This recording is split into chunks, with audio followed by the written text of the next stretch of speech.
Essa daqui é uma flor de Natal, gente. Ela é muito comum quando começa a primavera, já começa as vendas dela. É bem comum você encontrar ela para comprar em supermercado, viveiro, floricultura. E só uma dica, pelo menos aqui na minha região, quando você compra ela em supermercado, ela costuma sair com preço bem melhor do que na floricultura. A floricultura costuma enfiar a faca na gente porque ela vende muito nessa época do ano. No supermercado aqui, até mesmo as suculentas, roseiras, petúnias costumam sair um preço bem melhor do que na floricultura. Até porque na floricultura eles pegam várias espécies, né? Pega de uma, de outra. Supermercado pega em grande escala, então conseguem comprar mais barato. Mas vamos às dicas de cultivo dela. Ela é a flor de Natal, como a gente chama ela aqui. Ela é conhecida também como poinsettia, bico de papagaio. Ela é muito conhecida como bico de papagaio, folha de sangue, flor de Páscoa, e ela é um arbusto semilenhoso, né, e leitoso também, né, fica bem grande, né, chegando aí de 2 a 3 metros de altura, e ele é originário do México. Aliás, tem muitas plantinhas do México, né, que vão muito bem no Brasil, se adaptam muito bem. E essa daqui é uma dela, né? As folhagens dela, ó, vocês estão vendo aqui, ó. Deixa eu mostrar uma pra vocês aqui, ó. Isso aqui é uma folha dela, tá, gente, ó. E eu já vou falar pra vocês sobre isso daqui. A folhagem dela aqui, ó, deixa eu virar o vasinho dela aqui. Vendo, ó, ela é bem marcada, tá vendo? Ela tem essa nervura aí bem marcada na face superior, né? Às vezes existe dela até variegata, né? E ela também tem aí, né, uns, sei lá, uns 10 centímetros de comprimento, às vezes é até um pouco maior. E no inverno, ela forma umas brácteas, né, que ficam meio coloridas, né, de vermelho, branco, rosa ou amarelo, né, em volta aí das flores pequenas. Olha que linda, só que isso que a gente chama de flor nela, né, é bem grande. Olha que linda. Mas eu sei que você quer saber como é que cultiva ela, porque encontrar ela, principalmente nessa época do ano, né, é bem fácil, é bem simples, né? Inclusive você pode propagar ela através de ramos. De repente você tem uma amiga que tem um pé dela que tá enorme, você pega um galho dela para fazer a propagação. Então, forma de cultivo dela, gente, para começar, é em sol pleno, tá? Ela é uma planta de sol, então você pode utilizar ela, por exemplo, para fazer renque, né, conjuntos de maciços em grandes espaços. E também, claro, ela pode ser cultivada isolada no jardim, né, no jardim, inclusive sendo possível, né, se você quiser, fazer poda dela, né, para formar uma ramagem dela para ficar mais compacta, né, para ela ficar menos espaçada entre um galho e outro. Então, ela é uma plantinha tropical, né, que é muito utilizada aí para ornamentação no Natal. Minha gatinha apareceu ali atrás, gente. Aliás, nem é minha, né? É da vizinha, mas ela não sai daqui, eu já tô achando que é minha já. E ela é uma planta tropical. Isso quer dizer o quê? Ah, Marciana, tá, mas e daí? Isso quer dizer que ela é uma planta que é de clima quente, ela não tolera muito geadas, tá? E a multiplicação dela, que eu já falei para vocês, né, é muito fácil, viu, gente? Através de estaquias aí, principalmente no inverno, né? Ela enraiza com muita facilidade. Você pode plantar ela, por exemplo, dentro de uma caixinha de leite, né? Enche de terra comum de jardim mesmo, faz uns furinhos embaixo e você mantém a umidade, né, na caixinha de leite, que ela enraiza e logo já solta aí alguns brotos, né, laterais através da geminha dela, que fica bem aqui, ó. Tá vendo aqui, ó? Fica bem aqui em cima de cada folha. Ah, e o que eu ia dizendo para vocês a respeito das flores dela, é que essas flores dela aqui, ó, são na verdade folhas modificadas. Você pode ver que ele até parece mesmo uma folha, né?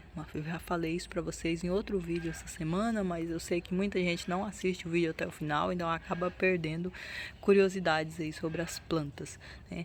A verdadeira florzinha é isso daqui sem graça que tem aqui, tá vendo? Ó, meio sem gracinha, mas a natureza ela é incrível, né? Então para ele atrair polinizadores, né? Porque essas plantas passaram por um processo de evolução, né? Já que as plantas estão há muito mais tempo que os seres humanos na Terra, isso segundo os cientistas, né? Então, nesse processo de evolução, elas acabaram modificando a cor das folhas, né? Para parecer flores, para atrair polinizadores, né? Para dar continuidade, né, à vida da espécie, né? Para a espécie não se tornar extinta. Então, a natureza tem recursos incríveis, né, de evolução. Por isso que é algo assim que a gente quer manipular, né? A gente quer ter esse controle, mas não é tão simples ter esse controle, porque se trata de vida, né? Que é um ser vivo, tudo é muito complexo quando se trata de um ser vivo. Não precisa ser um ser humano para ser complexo, né? Uma plantinha também, se você colocar essa planta, por exemplo, na sombra, eu vou deixar ela na sombra, tudo bem. Ela vai passar o Natal, o Ano Novo, bonita, vai decorar a sua casa, mas depois você tem que chegar ela no sol, né? Ela é uma planta de sol. Geralmente as plantas que são floríferas, né? A gente trata como se isso daqui fosse uma flor, né? E somente essa parte verde aqui fosse a folha. Geralmente as plantas floríferas são de sol, salvo raras exceções. Por isso até que muitas vezes as pessoas perguntam para mim: eu queria uma planta de flor para colocar dentro de casa. Isso é bem difícil, tá, gente? Dentro de casa a gente tem aí um lírio do Amazonas, né? O lírio da paz também, numa meia sombra ele vai bem, mas ainda assim com muita luz, né? De repente até um pouquinho de sol da manhã, como é o ideal para ele, ou da tardezinha, né? E com essa plantinha aqui, né? Com a nossa flor de Natal, com o nosso bico de papagaio, não é diferente. Um alerta que eu tenho aqui para vocês, que vai cultivar ela aí, que é uma planta linda e resistente ao sol, né? É que a gente vê ela pequenininha, tá vendo aqui? Não sei, aqui ela deve ter uns 30 centímetros, imagino eu, né? Então você vê ela aqui super controladinha, vai ficar na mesa, junto até com os alimentos, talvez, no seu Natal. Só tem um porém, gente. Essa plantinha, como eu falei lá no começo, né? Ela vai crescer de 2 a 3 metros de altura. Aqui na minha região é muito comum ver ela com 2 metros de altura. Quer dizer o quê? Que ela vai ocupar um espaço aí também, né? De mais ou menos uns 2 metros de largura. Então você tem que colocar ela num local que ela tenha espaço para se desenvolver, né? E, claro, nos primeiros dias após o plantio, você vai fazer rega nela, né? Você vai fazer uma rega nela para manter a umidade do solo. Também no preparo do solo, eu gosto de colocar esterco de curral bem curtido, né? Para aquele solo ter vida, para aquele solo ter nutrientes aí, para fotossíntese, né? Através do sol aí, o processo de fotossíntese consiga produzir o alimento que a planta precisa para se desenvolver bem, para não ser atacada por pragas. Então você pode colocar esterco de galinha, você pode colocar, por exemplo, aquelas folhas secas, né? Aquelas folhas secas que estão totalmente decompostas, né? Rica em matéria orgânica, coloca ali junto. Ou simplesmente você pode colocar humus de minhoca, ou aquela terra também onde cai muita água da pia, tem resto de alimentos, aquela terra é rica em nutrientes também, você pode colocar um pouco, tá bom? Mas enfim, prepara uma terra escura para ela, porque ela é uma plantinha que vai ficar, né? Geralmente a gente não cultiva ela em vaso, a gente cultiva ela diretamente no solo, né, no canteiro ou onde for.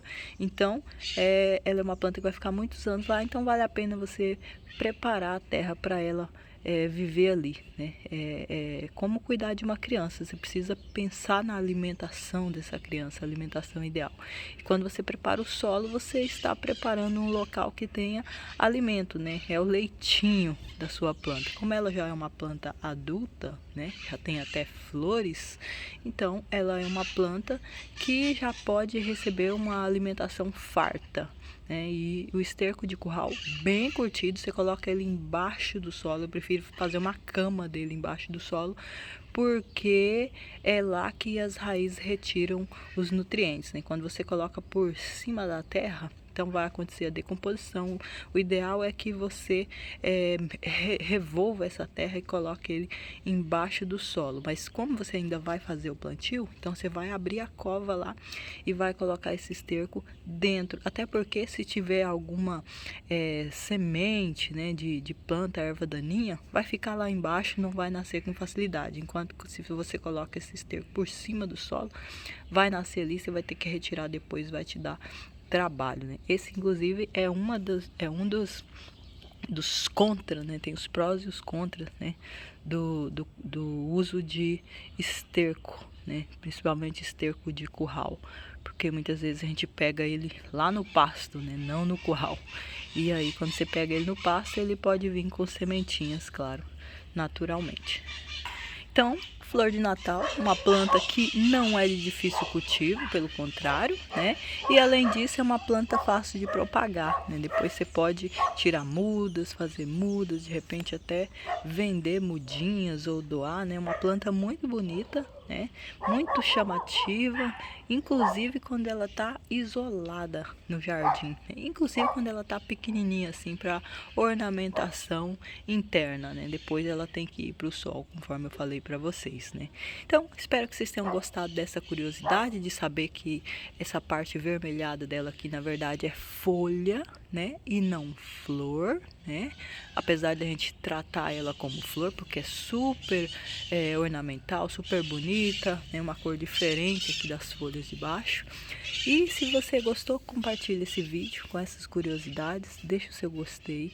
E se tiver dica, dúvida, sugestão, se você também cultiva essa planta, cultiva de algum jeito diferente, especial, deixe aí nos comentários pra gente saber, porque jardinagem é isso. Jardinagem é você aprender sempre, você nunca é o dono da razão, não. Então, beijão pra vocês e até a próxima dica, o próximo vídeo. Tchau, tchau.